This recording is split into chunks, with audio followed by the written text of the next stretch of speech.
Sreemoyee কাঞ্চনের honeymoon নিয়ে বহুদিন ধরেই সোশ্যাল মিডিয়ায় চর্চা তুঙ্গে। সদ্যই মালদ্বীপ গেছিলেন তারা। হানিমুন থেকে ফিরে এমন কি খবর দিলেন তারা যে ছুটে আসতে হলো শ্রীময়ীর মাকে। বিয়ের আগে থেকেই নেটিজেনদের চর্চার মুখে ছিলেন কাঞ্চন শ্রীময়ী।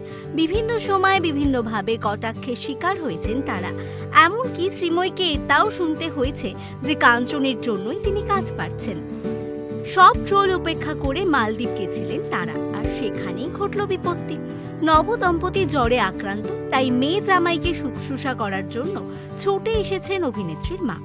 অভিনেত্রী সোশ্যাল মিডিয়ায় একটি ভিডিও শেয়ার করেছেন যেখানে লুচি বেলতে দেখা যাচ্ছে অভিনেত্রীর মাকে। সেই ভিডিওতে অভিনেত্রীকে বলতে শোনা গেছে মা পড়েছে মহাবিপদে, কারণ অসুস্থ মেয়ে জামাই, দুজনেরই জ্বর, মুখে কোনো রুচি নেই, ফলে বানাতে হচ্ছে রাধা বল্লভী, আলুর দম আর মালপোয়া। সুতরাং জ্বরে অসুস্থ হলেও তাদের খাওয়া দাওয়াতে কোনো অসুবিধা হয়নি। মেয়ে জামাইকে প্রাণ ভরে খাওয়াচ্ছেন কাঞ্চনের শাশুড়ি মা। বয়সের ফারাকের জন্য অনেক কটু কথা শুনতে হয়েছে শ্রীময়ী কাঞ্চনকে, তবে সেসব নিয়ে মাথা ব্যথা নেই তাদের। শ্রীময়ী জানিয়েছেন তিনি নিজে বিয়ের পর মানসিক ও শারীরিকভাবে বেশ সুস্থ রয়েছেন, তাই কারোর কটাক্ষ গায়ে মাখেন না তিনি।